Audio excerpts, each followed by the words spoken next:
Ao final de cada missa, nós ouvimos, muitas vezes sem prestar atenção, o prólogo do Evangelho de São João, que é uma síntese dos efeitos da Eucaristia na nossa alma, pois pela comunhão, nosso Senhor desce à nossa alma e a inunda da luz sobrenatural da graça, aumentando a nossa filiação divina, estreitando a nossa união ao bom Deus, que é nosso Pai.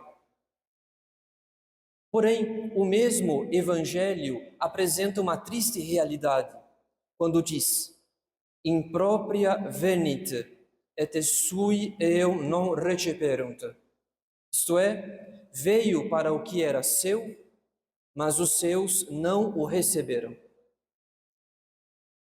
Nosso Senhor não foi recebido, em primeiro lugar, pelo seu próprio povo, pois foi esse mesmo povo que mais tarde gritou a Pilatos para crucificá-lo.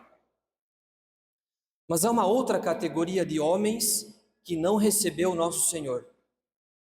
Essa segunda categoria não tem as mesmas origens de sangue, mas tem a mesma filiação sobrenatural. Ou seja, são os batizados, que receberam o dom da filiação divina e integram o seu corpo místico, que é a Igreja. Nós também, caros fiéis, não recebemos nosso Senhor.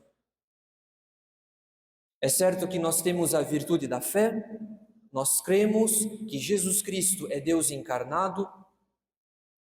Quem não aceitou o dom da fé foram os contemporâneos de nosso Senhor, o seu povo, que o entregou à morte porque não acreditou em sua doutrina.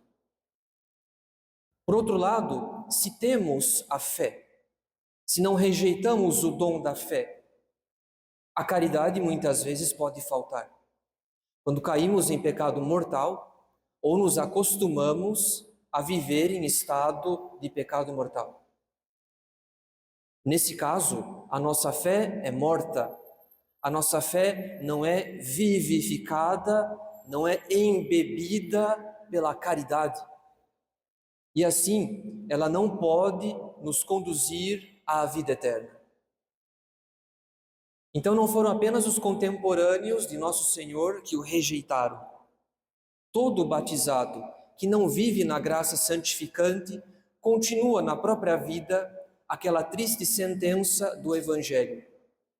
Veio para o que era seu, mas os seus não o receberam.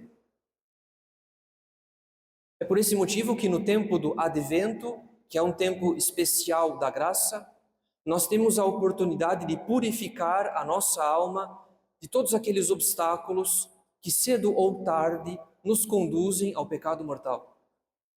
Seja os pecados veniais voluntários, seja a frequentação de ocasiões próximas de pecado mortal, seja algum apego desordenado que impede a nossa alma de crescer em virtude e torna a nossa alma mais vulnerável a uma queda em matéria grave. É certo que o demônio é o primeiro interessado em fazer-nos cair em pecado mortal, porque o pecado mortal extingue a presença do Espírito Santo em nossa alma. Porém, a estratégia do demônio é mais sutil, porque ele sabe que um coração contrito sempre retorna ao sacramento da confissão. Sendo assim, a estratégia do demônio não se resume no pecado. O demônio quer mais. Ele quer que a sua vítima pare de rezar. Ele quer que ela suspenda a oração, pois pela oração a alma sempre retorna a Deus. Quem afirma isso é um dos mais importantes padres da Igreja, Evagrio Pontico, quando ele diz no seu tratado da oração: que significa para os demônios a excitação em nós da gula, da impureza, da concupiscência, da cólera e do rancor e das outras paixões. É para que a nossa inteligência mais densa, mais pesada por causa delas, por causa das paixões, não possa rezar como se deve. Em outras palavras, caros fiéis, se o demônio nos tenta por esse ou por aquele pecado capital, pouco importa. O seu objetivo é sempre o mesmo, é suspender a respiração da alma, que é a oração. A estratégia do demônio é simples. As paixões desordenadas cegam a inteligência e a alma não se sente mais atraída pelos bens divinos. O excesso de apego ao mundo torna a alma pesada. E a oração, a vida de oração, se torna um fardo para alguém que não aspira mais à santidade. Então, o principal alvo do espírito diabólico é sempre a oração. Todo o esforço do demônio consiste em suspender a respiração da alma, que é a oração. Se ele tenta por um pecado capital ou por outro, pouco importa. O que mais importa é tornar a alma pesada, densa, de apego ao mundo, para que ela pare de rezar. Ora, nós não somos anjos. Nós temos uma alma racional, mas nós temos também um corpo. E como já sabemos, gratia non tollit naturam, isto é, a graça não tolhe a natureza, como ensina Santo Tomás. Deus nos dá a sua graça, mas a graça não anula a nossa natureza humana. Pelo contrário, ela a aperfeiçoa sem a destruir. Nós continuamos perfeitamente aquilo que somos antes e após o batismo. A vida da graça não anula a nossa natureza humana. Isso significa que se nós não respeitarmos os limites da nossa natureza, ela não poderá servir à vida da graça. Ela não poderá cooperar com a vida da graça. Deus não fará um milagre permanente na nossa natureza, suspendendo o funcionamento normal da nossa natureza.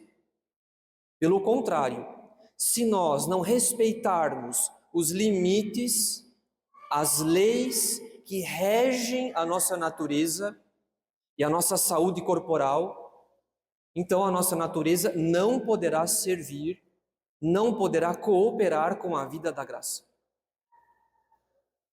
Então esse é outro obstáculo muito sério para a vida de oração. Quando nós não respeitamos os limites da nossa natureza, da nossa saúde corporal, nós completamos, em certo sentido, o trabalho do espírito diabólico. Nós nos colocamos em condições impróprias para a vida de oração. Há obstáculos que vêm do espírito diabólico, são as tentações. Mas há obstáculos que vêm da nossa própria falta de reflexão, da nossa imprudência, da nossa inconsideração, e que terminam por sufocar a respiração da nossa alma, que é a oração. Esse obstáculo que vai contra os limites da nossa natureza é nada menos que o esgotamento mental. E nos nossos tempos, não faltam pessoas que se queixam de esgotamento mental. Há até mesmo transtornos relacionados com o esgotamento mental. O cansaço mental se tornou uma chaga em nossa época. Nunca houve tanto conforto, tanto bem-estar, porém, nunca houve tantas pessoas que se dizem esgotadas e desmotivadas. Ora, é certo que há um esgotamento que vem do trabalho, ou melhor, do excesso de demandas ou de cobranças no trabalho. Porém, há um esgotamento que é consequência de escolhas nossas, ou melhor, da nossa imprudência, das nossas más escolhas. Afinal de contas, caros fiéis, nós todos temos um smartphone, nós todos temos um celular. A maioria de nós também tem uma ou várias redes sociais. E nós sabemos que a arquitetura das redes sociais foi pensada para prender o usuário ao máximo. O usuário é induzido à perda de noção de tempo, em razão da velocidade acelerada das redes sociais. Vídeos curtos, publicações instantâneas, de curta duração, número de caracteres limitado, enfim, todas essas limitações servem para induzir o usuário a consumir só mais um pouco, e só mais um pouco. E de vídeo em vídeo, ou de story em story, ele perde a noção de tempo e pode passar horas conectado, como se o tempo tivesse parado. Além disso, há um outro mecanismo ainda mais importante: a hiperestimulação sensorial. Quando nós lemos um livro de literatura ou de história, é a nossa imaginação que trabalha para compor a cena descrita. O trabalho pertence todo à nossa imaginação. Nas redes sociais, pelo contrário, nos vídeos, enfim, no mundo virtual, nós somos estimulados sem nenhum esforço nosso. Cores vivas, cenas dinâmicas, passagem rápida de uma cena para outra, músicas vibrantes, enfim, há uma série de elementos que hiperestimulam o nosso cérebro para ele querer mais do mesmo, isto é, mais estimulação, mais recompensa barata, que não exige esforço. Mas quando ficamos viciados por recompensa barata, nós perdemos interesse por atividades que oferecem mais esforço e menos recompensa, pelo menos não uma recompensa barata. Atividades como ler ou estudar tornam-se um fardo, porque a recompensa dessas atividades vem a longo prazo. A conclusão de um curso universitário, a aprovação num concurso público, tudo isso exige muita constância, muito esforço e quase nenhuma recompensa a curto prazo.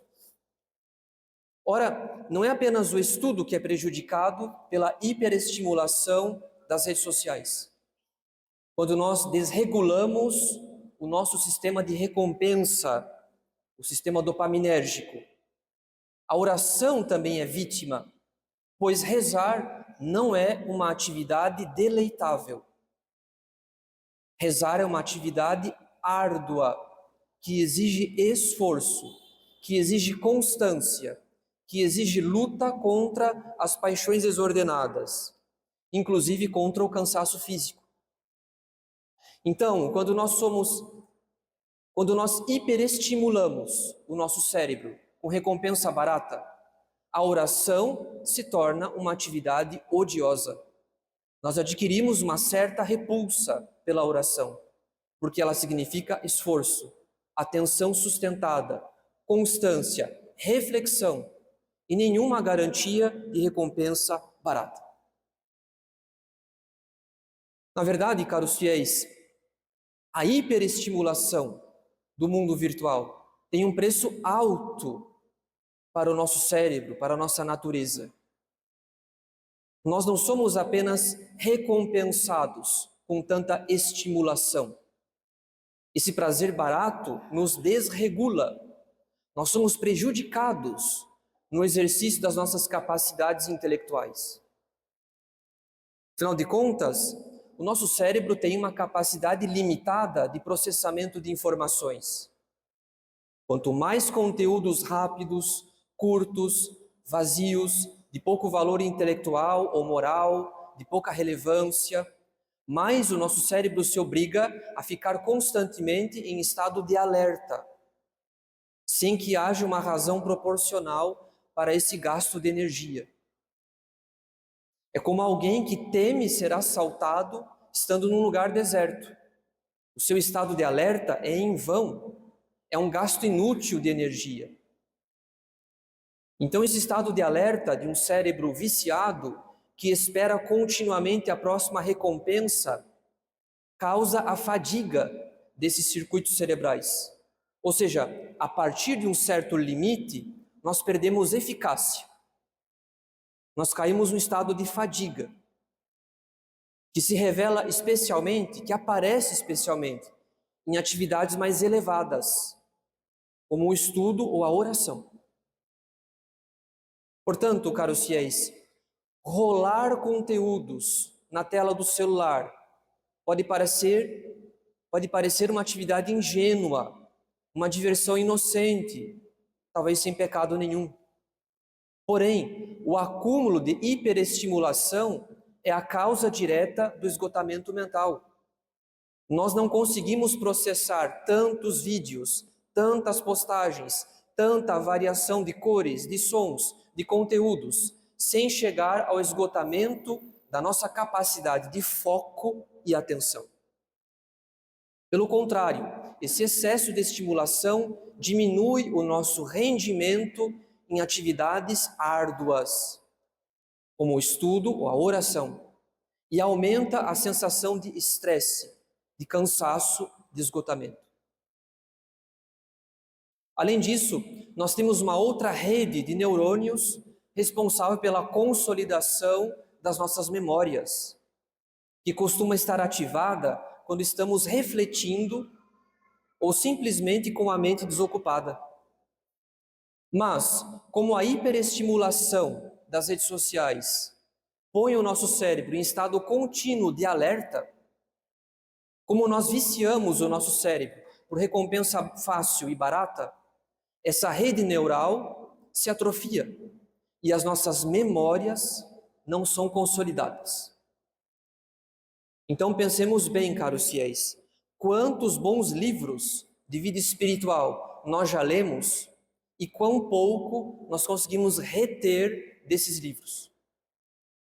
Se nós não damos trégua ao nosso cérebro, se não existe um tempo de descanso para tanta estimulação, o trabalho de consolidação das memórias não se conclui e tudo é perdido.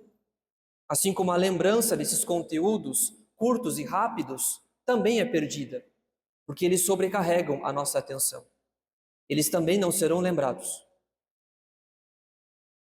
Mas isso não é tudo. A dinâmica das redes sociais é perigosa, não apenas porque sobrecarrega a nossa capacidade de atenção. Pior que isso, essa dinâmica, a dinâmica das redes sociais, é o exato oposto da dinâmica da meditação e da leitura orante da palavra de Deus, a Lectio Divina. Todo aquele que pretende entrar na via da oração mental, a meditação, ou então na leitura meditada da Sagrada Escritura, a Lectio Divina, essa alma precisa ruminar uma verdade sobrenatural ou uma passagem da Sagrada Escritura. Ou seja, ela precisa ler com atenção, ler pausadamente, ler e reler diversas vezes, ler e refletir, refletir e comparar com outras verdades de fé ou com outras passagens da Sagrada Escritura. Em outras palavras, o modo pelo qual uma alma pratica a oração mental ou a Lectio Divina é um modo de foco sustentado no mesmo objeto, de atenção sustentada no mesmo objeto, até se extrair desse objeto toda a riqueza espiritual que ele contém. A meditação é uma obra da graça, não há dúvidas. É Deus que ilumina a nossa inteligência para que possamos conhecê-lo e amá-lo mais. Porém, a nossa natureza, a nossa inteligência coopera com a graça através do trabalho da nossa atenção e da nossa reflexão. Sem o nosso trabalho, não há oração e não há Lectio Divina. E à medida que uma alma adquire o hábito da oração mental, a graça age de tal forma nessa alma que ela vê as realidades eternas com um olhar cada vez mais simples. Ou seja, a sua oração se torna uma atenção simples e amorosa em Deus. Um olhar simples e amoroso em Deus. Essa alma mais avançada não necessita mais de tanto esforço para fazer oração. Ela vê a Deus com um olhar simples. O próprio Deus infunde nessa alma uma contemplação simples e suave das realidades sobrenaturais. Agora, o que fazem as redes sociais? O exato oposto. Elas nos distraem o dia todo. Elas nos sobrecarregam com conteúdos quase infinitos, que disputam a nossa atenção até o esgotamento mental. Em resumo, a graça aperfeiçoa a nossa atenção para que ela seja capaz da contemplação. Enquanto que as redes sociais, em excesso, nos tornam incapazes de foco sustentado. Então não é de se admirar que um católico pouco mortificado nessa matéria sofra com tantas distrações durante a oração, ou simplesmente sinta repulsa pela oração da manhã e da noite, quando é sempre mais fácil perder tempo com redes sociais. Quando Nossa Senhora e São José foram a Belém para o recenseamento, diz o Evangelho que não havia espaço para eles na hospedaria. E assim, Nosso Senhor nasceu entre os animais e foi posto na manjedoura. Hoje, caros fiéis, Nosso Senhor não tem espaço em nossa memória e em nossa imaginação. Hoje estamos dispersos. Há uma quantidade quase infinita de conteúdos que disputam pela nossa atenção. Hoje nós não pensamos mais em Nosso Senhor ao longo do dia. Não fazemos mais o exercício da presença de Deus. Pensamos nas bobagens que assistimos. E essas bobagens vêm nos atormentar durante a oração, como assaltantes, furtando a nossa atenção, quando deveríamos estar imersos na presença de Deus. Há pessoas que postam e comemoram as centenas ou milhares de minutos de música que ouvem ao longo do ano. Mas o preço de centenas ou milhares de minutos perdidos nas redes sociais ou simplesmente ocupados com música é que nós não paramos quando bem queremos. Esse é o preço. Nós não passamos de uma atividade para outra como se nada tivesse acontecido. Nossa natureza tem limites e essa hiperestimulação torna a nossa vida de oração ainda mais difícil, ainda mais pesada, ainda mais repugnante, porque durante a oração não tem estimulação nenhuma, não tem cores vivas, não tem cenas dinâmicas, não tem músicas vibrantes, agitadas ou sensuais. Há apenas uma alma em solidão com Deus, que muitas vezes não sabe o que dizer a Deus. Então pensemos bem, caros fiéis, se temos ou não uma consciência profunda desse mal que nos assola. Muitas vezes podemos nos confessar de distrações durante a oração ou de tempo perdido em excesso em redes sociais, ou então com vídeos ou com músicas. Porém, não é apenas isso. Esses são apenas sintomas de um mal maior, que é o fracasso da nossa vida de oração. Ou seja, uma alma que sempre reza com distrações voluntárias, que não dá conta de passar muito tempo recolhida, que não consegue pensar em nada durante a meditação, que vagueia durante a meditação, que sente muito tédio na oração e inclusive na liturgia. essa alma se põe em condições impossíveis para crescer em santidade. Enquanto ela permanecer assim, é impossível crescer em santidade. Se a dinâmica das redes sociais é o exato oposto da dinâmica da meditação e da leitura orante da palavra de Deus, então não temos alternativas. Ou somos mortificados, ou não seremos nunca almas de oração. Não há uma terceira via. Ou nós respeitamos os limites da nossa natureza, porque nós não somos máquinas, moderando tudo aquilo que possa nos distrair em excesso ou nos esgotar até muito tarde da noite. Ou nós estaremos sempre indispostos e esgotados para a oração.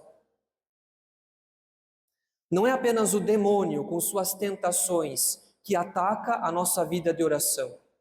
Nós mesmos, com nossa falta de mortificação, somos responsáveis pelo fracasso da nossa vida interior.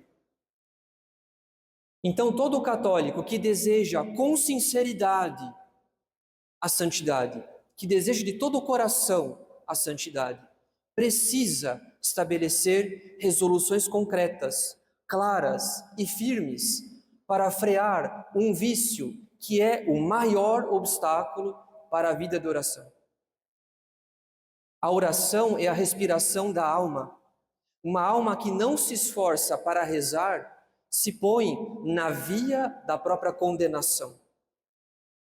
Veio para o que era seu, mas os seus não o receberam. Em nome do Pai, e do Filho e do Espírito Santo. Amém.